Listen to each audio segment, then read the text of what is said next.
conversación que ya había adelantado yo al inicio del programa y que es bien interesante y preocupante en realidad también, porque trata un tema del que hemos hablado harto, se ha hablado harto de hecho con respecto a lo que pasa a nivel de violencia en el país, a nivel de delincuencia, pero hay que analizar a propósito de un informe de Carabineros que indica que este año, este 2022, han aumentado los números de la cantidad de menores de edad que están cometiendo robos versus lo que pasaba el año pasado, el 2021. Y para hablar de la participación de menores de edad en el delito, en los delitos, estamos conectados a esta hora con Marcelo Sánchez, que es gerente general de la Fundación San Carlos de Maipo. Marcelo, ¿cómo estás? Muy buenas tardes. Muy buenas tardes, ¿qué tal? ¿Cómo están todos? Hola, bien. Muy bien. Gracias, Marcelo, por estar con nosotros. Primero, para poner en contexto a quienes no conocen la Fundación, no sé si nos puedes contar primero a qué se dedican y después nos adentramos en este tema sobre las conductas delictuales y lo que está pasando con los menores de edad que están cometiendo delitos aquí en Chile. La Fundación San Carlos de Maipo es una fundación creada por la Sociedad Canal de Maipo ya hace 25 años que trabaja en torno a poder implementar programas preventivos basados en la evidencia para reducir conductas problemáticas en niños, jóvenes y adolescentes. Y esto significa básicamente preocuparnos de que los niños no inicien trayectorias delictivas, que los niños no inicien consumos problemáticos de droga, preocuparnos de que no deserten del colegio, preocuparnos de que no abandonen el hogar, preocupándonos de que no lleguen al Sename, ¿ah? Y si han llegado al Sename, que tengan las mejores posibilidades para poder salir adelante. Eso es lo que hace la Fundación. Trabajamos con más de 50.000 familias, estamos distribuidos principalmente en la región metropolitana, pero también en otras regiones de Chile, y trabajamos también en alianza estratégica con otras fundaciones que quieren lo mismo que nosotros, o sea, un desarrollo positivo para la infancia. Y por eso este tema nos preocupa tanto, ¿ah? No, sin duda, porque estamos viendo una mayor participación en delitos de mayor connotación de menores de edad, y obviamente eso es una preocupación que ha generado en las autoridades esta alta cifra de menores que están cometiendo delitos. No sé cuál es la impresión ustedes que tienen desde la Fundación. Efectivamente esos números se están viendo, son más los menores que están cometiendo delitos, no solo quizás hurto o algún delito, por así decirlo, menor, sino que delitos más graves. A ver, lo primero que hay que explicar es que la trayectoria o la curva de adolescentes y jóvenes y niños que se involucran en delito desde el año 2007 a la fecha, o sea, desde cuando se implementa la ley penal adolescente, ha ido disminuyendo progresivamente. O sea, si antes eran del orden de los 100.000 niños que estaban involucrados en delito, hoy día en promedio al año bordean entre los 25.000 y los 30.000.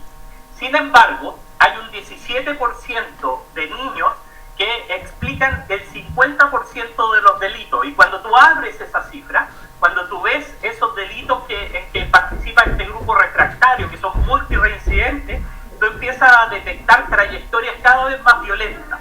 Entonces, ¿con qué nos encontramos hoy día? Hoy día, hasta la fecha, por ejemplo, dentro de este año, un 12,2% de los delitos que se han cometido se han cometido por jóvenes, niños y adolescentes. Y de ellos, el 64% corresponden a delitos violentos. Entonces, lo que está pasando es que está cambiando la composición. Es decir, en los delitos violentos está aumentando la participación de niños, jóvenes y adolescentes. Y eso tiene mucho que ver con cuándo han iniciado trayectorias delictivas. Cuando los niños inician trayectorias delictivas más tempranas. O sea, hoy día, hace 10 años acá, el promedio comenzaba del orden de los 13 años. Hoy día estamos viendo niños que se inician a los 11 y a los 10 años de edad.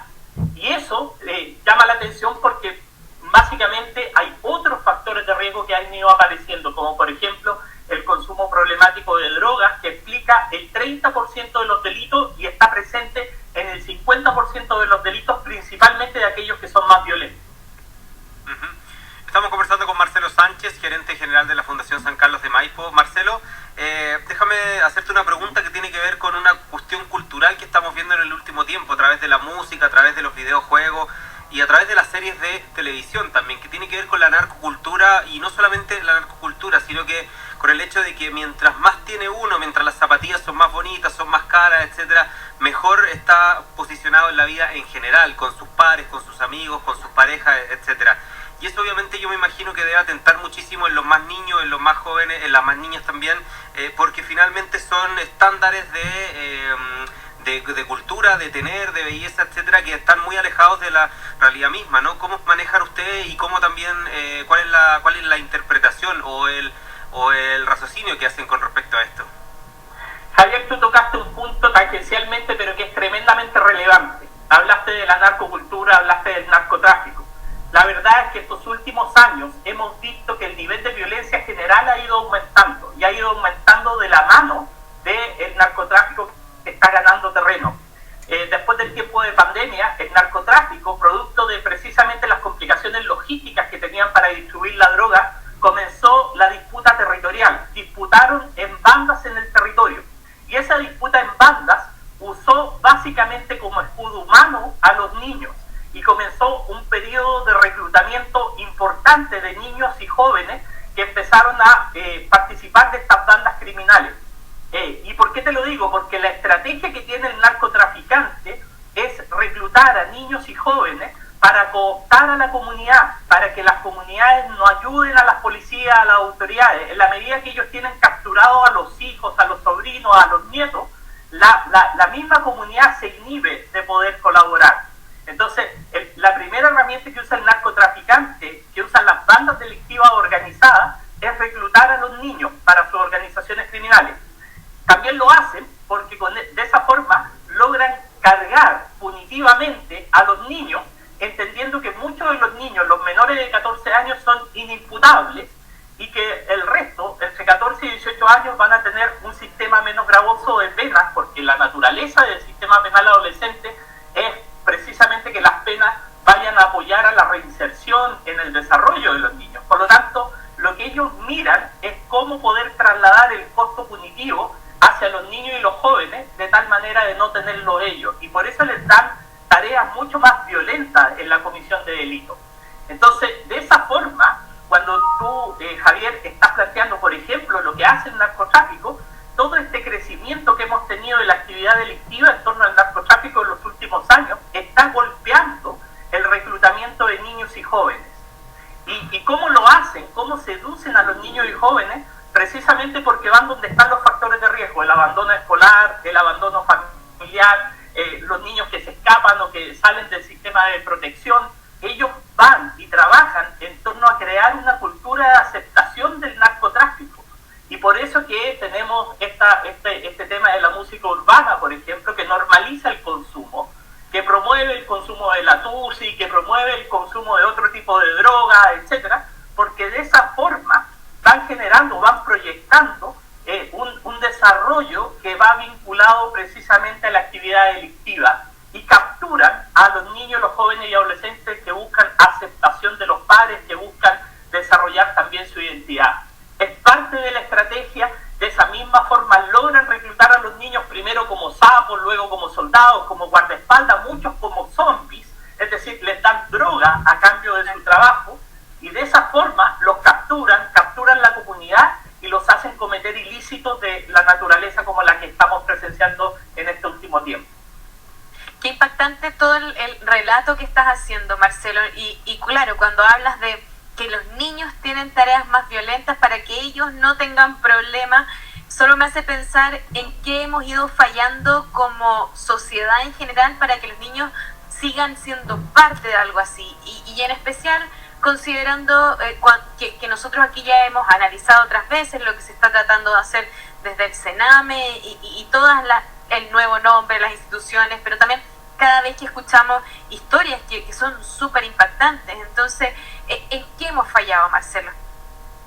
Lo primero en que hemos fallado es que estamos llegando demasiado tarde.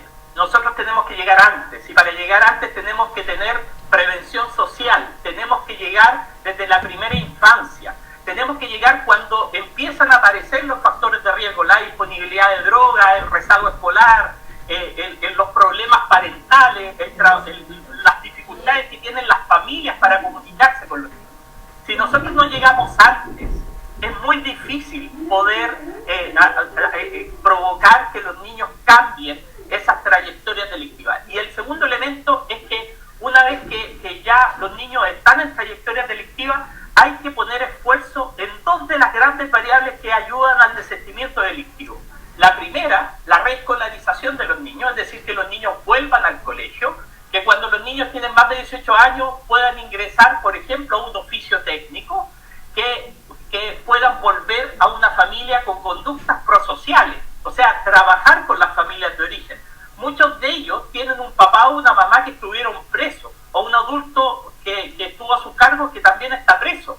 Estamos hablando de tasas entre el 25 y 50%, por lo tanto, nos encontramos con modelos familiares que tienen que ser de alguna forma modificados, pero para eso hay que trabajar con las familias. No se les puede pensar a las familias solamente como factores de riesgo, hay que mirar los recursos, hay que trabajar con ellos. Fíjate que el Sename, hasta hace poco, solamente el 4,9% de sus programas estaban relacionados con la revinculación familiar. Entonces, si nosotros no somos capaces de modificar el entorno, el origen, donde están esos niños, cuando vuelven a esos hogares y no tienen las capacidades para poder trabajar positivamente con ellos, van a volver al delito. Lo mismo con las escuelas. En las escuelas tenemos que apoyar a los colegios para el reingreso educativo, dotarlos de herramientas, de recursos, para que los niños dejen de faltar a clase, para que los niños no abandonen la escuela y para que la comunidad escolar los acepte, porque precisamente es en la escuela donde ellos desarrollan las conductas prosociales. 7 de cada 10 niños que han delinquido logran abandonar el delito si nosotros nos preocupamos del reingreso educativo y de familias prosociales, con 2 medidas fundamentales. Por lo tanto, en primer lugar, tenemos que tener prevención desde la primera infancia, fomentando las habilidades sociales, fomentando las habilidades parentales. Pero en segundo caso, cuando ya los niños han entrado en este ciclo, tenemos que tener intervención temprana y preocuparnos de reescolarizarlos y preocuparnos también de que sus familias de origen, donde van a vivir esos niños, puedan tener herramientas para cambiar los modelos negativos por modelos positivos. Si logramos hacer eso, vamos a revertir esta situación, pero esto se revierte con una acción decidida en materia de prevención social. Y por supuesto que hay que perseguir y castigar a aquellos adultos que involucran a los niños. Hoy día hay una nueva legislación que aumenta las penas para aquellos adultos que hacen partícipe a los niños en delitos, pero no es suficiente. O sea, ese es un dente, es el primer paso, pero lo que va a lograr cerrar la llave de esta situación es tener dispositivos de prevención social con programas basados en la evidencia, que tengan resultados, cobertura, calidad y oportunidad en el territorio. Y para eso tiene mucho que decir la Subsecretaría de Infancia, porque ahí a través de las oficinas locales tienen que poner los dispositivos y la oferta necesaria para poder trabajar en el territorio. Y bueno, obviamente lo que tú nos estás contando, Marcelo, es bien interesante el análisis que realizan desde la Fundación. Recordar antes de que tengamos que cerrar que estamos conversando con Marcelo Sánchez, gerente general de la Fundación San Carlos de Maipo. Yo te quería hacer una pregunta antes de tener que despedirnos con respecto a cómo nosotros como sociedad percibimos este tipo de casos también.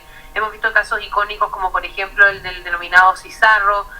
Como sociedad hemos sabido llevarlo, porque una cosa es también lo que pasa en sus casas, el ejemplo que tengan de sus padres, tú lo decías, muchos de ellos han tenido padre, madre que han estado en la cárcel, pero cómo lo hemos llevado nosotros como sociedad. Hemos banalizado un poco esa imagen a través, por ejemplo, de los medios de comunicación, se han hecho estereotipos. No sé cómo ves tú, cómo abordamos este tipo de casos cuando son así de dramáticos también. Hay mucho de caricatura, hay mucho de estereotipo, hay mucho de no entender cuál es la situación de exclusión social de los niños y jóvenes que caen en estas trayectorias delictivas. Y muchas veces también hay un maniqueísmo simplista que dice, bueno, bajemos la edad de imputación legal, metámoslos a todos presos, etcétera.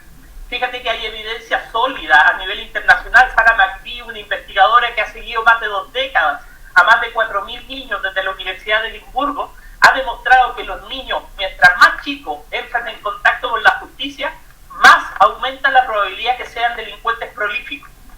Acá también en Chile se hizo un análisis de los niños que habían pasado por Sename mientras estaban más temprano, y también se demostró que en la medida que más tempranamente entran en contacto con la justicia, más probabilidad tienen de desarrollar conductas criminales persistentes. Por lo tanto, acá la solución no son las agendas cortas. Acá la solución es una agenda larga de prevención social, donde todos somos responsables, donde todos tenemos que ser garantes del desarrollo positivo de la infancia. está en la calle pueda volver al colegio, reciba clases y no sea rechazado por la comunidad escolar. Como también tenemos que preocuparnos de que los niños que están consumiendo en la esquina tengan la posibilidad de acceder a un tratamiento de manera inmediata y los saque de la droga. Eso es responsabilidad de todos, pero principalmente el Estado también tiene que proveer una oferta de calidad oportuna, con evidencia y con una bajada local que se trabaje con los municipios, con los gobiernos locales para poder llegar antes y dejar de llegar tarde.